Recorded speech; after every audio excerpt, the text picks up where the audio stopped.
guys, welcome back to Medical Coding with Blue. Today's episode is all about how much does a medical billing and coding education cost? What is a good cost for a program?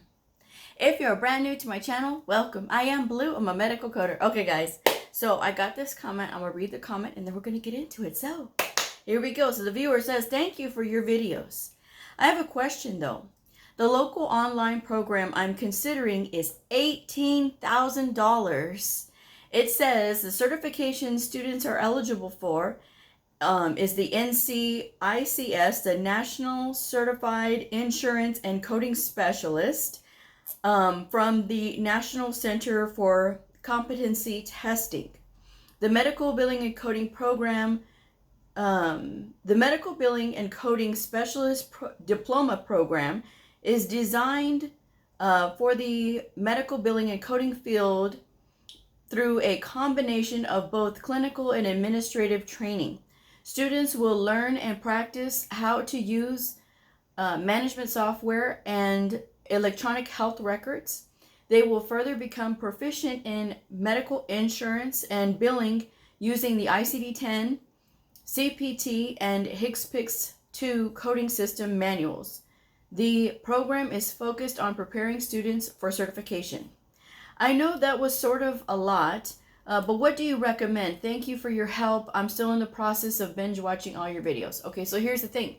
You can get a degree for $18,000. Okay, so if you are looking to get certified in medical billing and coding, $18,000 is entirely too high. There are a lot of programs out there that do cost that, between $18,000. Some are $21,000. I've seen some all the way up to $28,000 to prepare for the CCS. That is entirely too much money when there are way more reasonable programs, and a reasonable rate for a program is between $5,000, on the higher end, $7,000. And that is, you're going self-paced, you're going through an online program, because even if you are going to a place that has an instructor, there's a good chance, not all the time, but there's a good chance that you're going to be with a bunch of other students, and sometimes the person that's teaching the class is just teaching from a book. They are not teaching you critical thinking. They are not really going into depth, and sometimes it's just one person managing a bunch of people, so it's really hard to get one-on-one time with the instructor, okay? But it really all depends on where you're going. But that's most of the situation when you have something like that, when you have an instructor, because a lot of these schools will sell that. Oh, we have an instructor, and you'll have that one-on-one teaching, and you don't really get that, So $18,000 is entirely too much, and I definitely would say that the certifications that they're preparing you for is the NCICS. There's also another one out there, MCBC or something like that, Medical Coding and Billing Certification or something like that. These are not asked for when I'm looking at the job listings. Anytime I look at the job listings and they're asking for medical billers and coders, they are looking for people who are credentialed through the American Health Information Management Association or the American Academy of Professional Coders.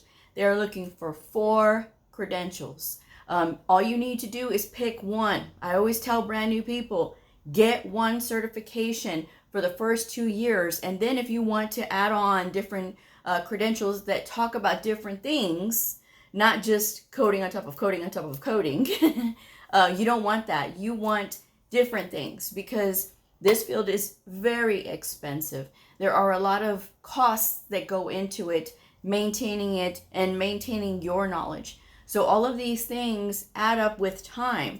And I tell people, because they get so excited in the beginning, because people tell them, oh yeah, you can do this and you can do that and you can make all this money. And they think by adding more credentials that you're going to make more money. And you won't, especially for new people, because you don't have experience yet. So while education is great, I think it's bad when you are getting all of this education, you don't have experience yet. And oftentimes people don't know what to do with these other certifications that they get, okay? But that's another topic for another time. Like I said, between $5,000 and $7,000 is reasonable for a medical billing and coding program, especially one that you're going through on your own. Both associations, the American Health Information Management Association and the American Academy of Professional Coders, Both have their online medical billing and coding program.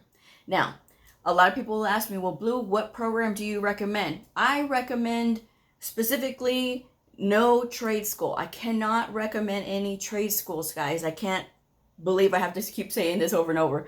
But I cannot recommend any trade schools, any of these online schools, because one, I've never been there. And so I haven't experienced what it's like for their teachings, okay? Number two, I would never recommend something that I don't know personally myself, okay? That's how serious this is. But what I will say is this, and what I will say is what I've said many, many times in most of my videos too, right? When I'm talking about this, is that there are 3 ways to learn medical billing and coding that I can recommend. And that is 1, going directly to the associations themselves, right? Either going through AHIMA, the American Health Information Management Association, or AAPC, the American Academy of Professional Coders. Both of these programs run roughly $5,000. Now, AAPC does allow for a payment plan, right, for their medical billing and coding program. AHIMA, they don't have a billing, they don't have a, not billing, but they don't have a payment plan. But what they do have is that you can buy your courses a la carte. You do not have to go through the 13 course bundle all in one sitting. You can buy the courses a la carte. And a la carte means you can buy a course at a time. Okay? And you can get the book that you need for that particular course, because AHIMA has theirs. I think the retail is $29.95, right? $2,995. But then that's not including the books. That's just including the course, okay? Not including the books. So the books is separate. It's another $1,200 or so. I haven't done the math for it in a while, so don't hold me to it. It's just kind of what I remember. So it's roughly $5,000 right there, right? By the time you get done with everything, getting all your books and stuff, it's roughly $5,000. And it's the same thing for AAPC. AAPC, again, they do have their payment plan available on their website. And so you can be able to make, payment plans with them. And again, AHIMA, if you want to go through their program, you can look at the course, you can buy the course by itself, and you can study that way. So that way you're not under that time clock. Because if you get the 13 course bundle and you buy everything, you have 1 year from the time that you purchase it. And you have 365 days to be able to finish that course, because you have a whole year. And if you do not finish it in a year, there are no extensions. What happens that I see a lot is that there's a lot of people who are well-intentioned that they want to get into this, and then they're by themselves, they get bored, and they just want to give it up, and they stop studying, and by the time you know it, first 4 months, everything's great.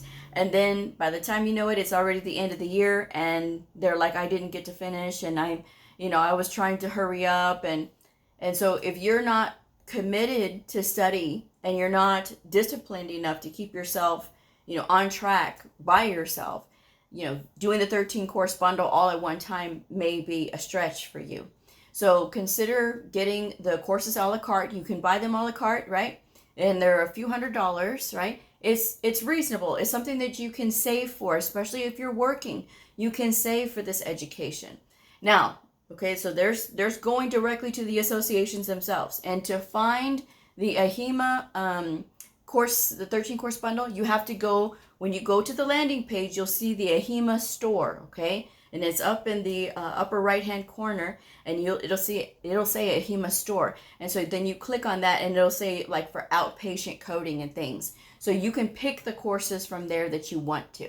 So that way you can you can go one course at a time. It's something that's more reasonable for you, and it can be able to, get you where you got to go in learning. All right. Now there's also, again, with AAPC, if you want to do that, again, you're on your own. They do have the courses separate for the medical terminology and anatomy, and then the coding. So the coding for AAPC, their program is 4 months. Now you can pay for an extension. You can pay for an extension. They will allow that, but that's just something that you got to know about the 2 different associations, okay? But with AAPC, there's a lot of other things they try to upsell you on, okay? they say, well, if you're going to get into medical coding, you may as well get certified in billing when you're already being tested on reimbursement with the CPC. Okay? And not only that, you have the apprentice status, right, that you have to have. And then, oh, you want to get rid of that apprentice status quicker? Well, we have a product called Practicode that you can also purchase. Now, Practicode is just an educational product. There's people that get kind of confused and say, well, it says it's a 1 year of experience. No. Let's look at the language here, okay? It is what AAPC would consider what 1 year of work experience would look like for a brand new coder. It does not count as experience. As a resume writer myself, I have seen many students come to me and say, well, I did Practicode. I want you to put that on there as my 1 year of experience. No. That goes under your education. That is not work experience. I will never put that on somebody's resume as work experience because it's not. It is just an educational product. And a lot of people get upset with the Practicode program because when they're going through it, they don't have somebody to help them along the way because AAPC is very clear that this is an independent study. This is an independent practice. And you work on it on your own. It is not meant to be like instructor-led because that's not what it's for, all right? It's just a practice. It's just getting you used to not having those multiple choice, okay? So that's why I say it's a good educational product, but that's just something that you have to keep in mind when you're going the AAPC route. AAPC also requires you to be a member of their association before you can take their certification exam.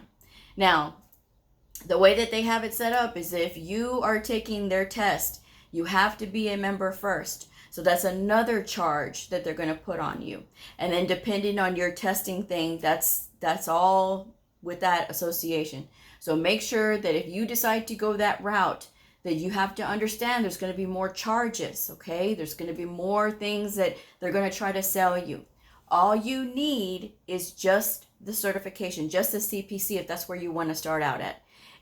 If you don't have any experience and you start out with the apprentice status, it is okay to have the apprentice status. You can carry the apprentice status for the full 2 years. You do not have to rush to get the apprentice status removed because people still hire people who have the apprentice status. I don't want to hear people saying that, oh no, they don't. Yes, they do. This is not a guarantee, obviously, but I know from personal experience because, again, as a resume writer, I have had many clients who have a CPCA who have gone on successfully to find their jobs after we've gone over their resume and I've redone their resume and they've gone back out there because they had the determination and they had their resume list out very clearly all of the skills that they do have, okay? So that's something that you have to keep in mind when it comes to the difference between AHIMA and AAPC. AHIMA does not require you to be a member of their association before taking the test, okay? There is going to be a different charge, though, when you are reporting your continuing education units if you are not a member of the association. It's just a small administrative fee. It's, with AAPC, you have to pay the membership every single year. If you do not pay the membership every single year, they will revoke your credential. So that's another thing that you have to keep in mind. And with AAPC for one certification, if you get the CPC, if you decide to go with them, it is 36 continuing education units for one certification. With AHIMA, it is 20 for one when you have a medical coding certification, the CCS, the CCA, or the CCSP. Now, that's different from the degree designations, but we're talking about medical coding. So if you have one of the medical coding certifications with AHIMA, the CCS, CCA, or CCSP, it is only 20 CEUs, okay? So again, another cost difference, okay? So the other way that you can learn, and again, both of their programs are roughly $5,000 by the time you get done with all the charges. But when you are thinking about doing this another way, you want to go the independent study route, which I do have that syllabus listed in every single one of my videos. I put independent study with book recommends, and it breaks down the whole timeline and all the books that you need. Some of these books are older. If you want to get the newer books, that's totally fine. You can totally research these on your own. The titles are there. You can just put 2024 because we're in 2024. You can look for those editions of those books. That is totally fine if you want to do that. I recommend the older books to work with because they are 85 to 95% of the same thing as the current book. When it comes to the workbooks, at least the coding books is different, but like the manuals are different. But when it comes to the workbooks, you can work from older workbooks. Some people are not really interested in that. They want to get the newer ones, but again, it's meant to save you money. All right. So please don't ask me for the newest ones because I will not respond. All right. That's just because I want you guys to be able to save money. Again, it's very costly. All right. So you can either go to the associations, you can do the independent study on your own, you can go through and get all of the resources that you can out of YouTube for like medical terminology, anatomy, and pathophysiology. You can totally do that. You can check the public library to see if they have any coding manuals, if they have any coding workbooks there. So that way you can practice and you can keep your costs low. If you want to purchase the books that I have listed in that independent study list, that is totally fine because again, it's going to be a fraction of the cost. It will not cost you $5,000 to do the independent study. It will be way less. It is just a fraction of that. So just something to think about if you want to go that way. But you have to have discipline. You have to have that self-drive and motivation to be able to stick with it because no one will hold your hand during this process. All right. So just something to keep in mind. But that's another way that you can get a full education and still be able to take the certification exams and compete in the workforce area, okay? Because getting into a program like this that's preparing you for the NCICS, that, you know, when I look for jobs for medical coders, they're not asking for this certification. I don't really know too much about it because when I try to look up like what are the domains, I can't find a list of the domains. I can't find a lot of the upfront information like I can with AHIMA and AAPC. I don't even know what books they allow. All right. So, and when they're describing it on the website, they say ICD-10. They don't say ICD-10-CM. And for some of you, you may think, well, that's just a small thing to really point out, Blue. But there are two versions of ICD-10. There's ICD-10-CM, which is your diagnosis codes, and there's ICD-10-PCS. Do they even teach you in this program? It doesn't say. And so that's the thing. You know, you want to make sure that when you're going into a program that they are preparing you for a credential that is going to be asked for. And I hear from people who say that they're very disappointed and, you know, they're shocked because no one told them. But you have to be able to do your research. I mean, just as much as you would be able to start a program and sign on the dotted line, you know, and give all of your money to this school, you need to make sure that the credentials that they're preparing you for are asked for in the market. If they are not asked for in the market, what are they teaching you? Because if they're still laying the basic foundation for coding, right? So they're teaching you all the books and things like that, then that's fine because then you can build on that. If you're finding this out now and you're thinking, oh my gosh, I didn't even think about, like, they're not preparing me for a HEMA or APC, but what am I going to do? Should I just stop going to the program? No, by all means, do not stop going to the program, especially because you've already paid. Get what you can from the program and then supplement. Pick a credential from a HEMA or AAPC, and that way you can focus your efforts on, okay, these are the domains of this test, and so this is what I got to know. I got my books or whatever from this program that was really fast, and especially because a lot of times people will say, well, Blue, $5,000 is a lot of money, I can't afford it, but this program was $1,200, it was $1,300, and I can afford that. But what are they teaching you for that $1,200 or $1,300? Are they teaching you enough to get you anywhere? No, because it's like a 4-month program. Somebody said they were in a 2-month program and they were saying that they were going to be a certified coder, but they had some kind of off the wall type certification. And so again, it goes back to you doing your research. Somebody can tell you and try to sell you a program all day long because that's their business. They are a business. It is a corporation. It is a company, and they have to be able to sell these dreams is basically what they're doing. The rest is up to you. So if you are going to give your hard-earned money to a school, to a program, to a college, you say, well, at Bleu is a college and I'll be able to get all these college credits and things. Are those college credits going to be transferable based on what CAHIM needs, right? Now CAHIM, that's the one that they are the ones that run the degree side of health information, right? There's the health information technology, which is the associate's degree programs. The HIM, the health information management, that's the bachelor's degree. And sometimes when people get themselves into these college programs, right, and they say, well, you know, you can add up all of these, you're going to get college credits, but it's not for an approved program, and they can't transfer those into an associate's degree program or an HIM program, right, a bachelor's degree program. They're not able to because it didn't transfer over. So you have to be very careful about that. Getting a college degree does not guarantee you more money as a coder, because the college degree programs are for our leaders. If you are not interested in leadership, please do not pursue a degree program.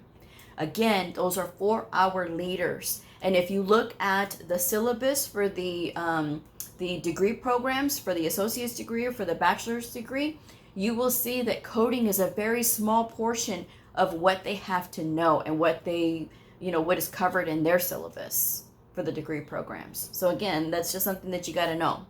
Now, if you say, well, Bleu, it's a lot for me to do the self-study, and, you know, AAPC and AHIMA, their program is too much money. So what else can I do? The other thing that you can do is, if you currently have like a minimum wage job, if you work minimum wage, if you are unemployed, they do have every state has a workforce center. And in this workforce center, a lot of them have the program, access to the program. There's the WIOA program. You can even go online to WIOA.org, I believe, right? It's a Workforce Innovation and Opportunity Act. You can always Google that. You can look at it online to see if you qualify. Now, this is a program that will retrain you into a better paying career field, and medical coding is one of these programs. However, I have heard some people say that in their area there wasn't a lot of interest, so, you know, they went to the online program, and the online program, it was an okay program, but it prepared them for the CBCS and that kind of thing.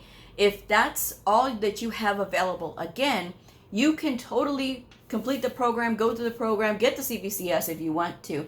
But during that time, you can supplement your studies with the independent study that is free, guys. It is free. It's literally on my channel. Get to that independent study link, and then get those books, supplement your studies, and then pick one of the association credentials to sit for. And so that way you can build your success that way. You can go through a program, and then if you need this program to keep you, you know, okay, well, I'm going to focus on, you know, what I got to do because I'm in a program. And if that's what you need, that's what you need. Some people need it, all right? But if that's what you need to do, then by all means, you go right ahead and do it. It doesn't mean that you're never going to find a job if you have the CBCS. I'm just saying that CBCS and the NCICS, these are not asked for when you are looking for medical coding jobs, okay? You can, if you don't believe me, you can look at the job listings yourself. And you will see when you're looking for a medical coder that is very few and far in between, if ever you see those. Like I said, I think I saw CBCS like maybe once, and it was for an attorney's office because they don't know, right? And so that's all I'm going to say. But those are the 3 ways that you can learn medical billing and coding. You can go through the associations themselves directly. You can use my independent study video to be able to help you to know which books to gather and to be able to get on a schedule and start studying. And I give you my workbooks and everything and tell you all the books that you need. You can totally do that. And again, it's free. Or you can go and see if you qualify for the WIOA program. And again, not an ad for them, but that was how I got my coding program paid for. That was the program that I was in to be able to get into this, because I didn't know anything about coding when I very first started. I didn't pick it. I didn't say, oh yeah, I'm going to do this. I didn't even know what it was. So, but that was my journey into that. Please do not ask me about any of these online programs, because again, I don't know them personally. This lady asked me about this one, and the fact that they said it was $18,000 and they're only training you for the NCICS. No, I can't. I mean, that's just, no, that is a no. That is a hard no. Because again, $18,000 is a lot of money. And financing your education, you have to consider that very carefully. I've seen people do that, get these student loans for $20,000, and trying to get the CCS, and it's a toss up on their education that they got. And so that's, again, you guys can do your research if it's something that you're really interested in, all right? But ask questions, all right? I've done videos before about what to look for in medical coding schools, so go through my videos, guys. All right, so I'm gonna wrap this one up, but thank you guys so much for joining me. Yes, make sure that you do your research. Please do your research before getting into a program like that. And one more thing before I go.